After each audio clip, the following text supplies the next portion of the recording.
the school wasn't that big. It was a D1 school. So I did play against good schools, but the team that I was on wasn't the greatest of teams. We had good players, we competed, but it wasn't the level that I was used to or my expectation was. Yeah. And so I kind of had to grind through that until I was able to I finished in 3.5 years. I still had an internship to do, which I did, but I did it off campus. So I was able to finish my classes in 3.5 years. And during that semester, I was able to do my internship, and then I would go and train with DC United. Sometimes I would train with not the semi-pro team, but it's now the second division US team. I got invited to a couple different combines. Usually like anybody can go to those combines, but based on my resume, sometimes I'd go to the combines for free and I'd be able to speak to the coaches sometimes a little bit. Can you elaborate on what a combine is for soccer? My frame of reference is just the NFL combine. Sure. Yeah. So a combine is like, let's say a list of, I'm just going to throw an arbitrary number. Let's say 30 players. Yeah. And 30 players sign up, and that combine advertises what teams are going to be there in order to watch these set of 30 players play.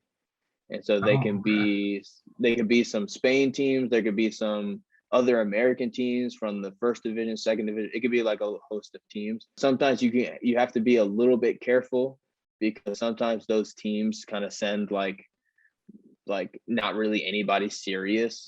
Sometimes teams don't take that seriously. Yeah, but combines will have, if they have somebody going, they're able to put that on the display to attract guys to, it's a money thing too. Yeah. But sometimes some of them were really good sometimes, and I was able to kind of make some strides with it. So from the player perspective, this is where the talent scouts or whatever you call them are going to be. So you have a shot to be noticed by a team. Yep. And it makes it tough, because sometimes you could do really well, but maybe all of those teams aren't looking for players in your position. Yeah. Are combines the main way that people get on pro teams for soccer? No, I'd say it's a possibility. Okay. But it's not the main way. For the most part, I think America is catching up a little bit. Mm-hmm. But for the most part, teams are like at age like 15, 16, they are throwing kids into the professional environment. And so they know if kids can play at that level at age 17, maybe 18, the latest. Mm-hmm. And that's how professional teams are signing guys. They're signing guys at that age. Interesting. And so, yeah, and that's how most of the world does it. America kind of does it, but they have the college system, so they kind of incorporate that a little bit. So some guys in America go there later. They are in the professional environment a little later, 21, 22. And so the development is kind of later. Yeah.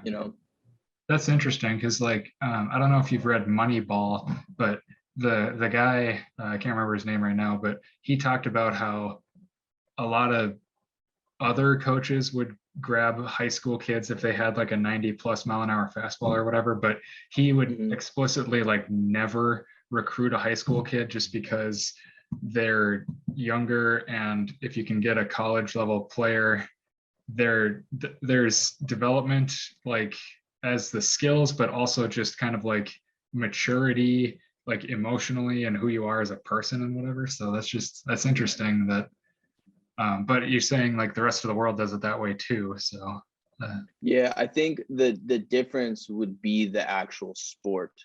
And so with baseball, it is more maturity and more mechanics and that type of stuff. You know what I mean? You do need a level of that.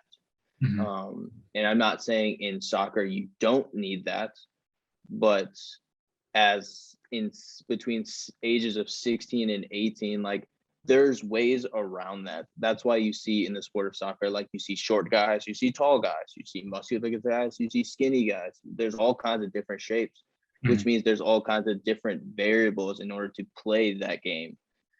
There's also all kinds of different coaches with different eyes. Some guys want the bigger, stronger guys. Some guys want the smaller, more technical ball control guys. Mhm. Like, so it's like it's multiple ways to play the game.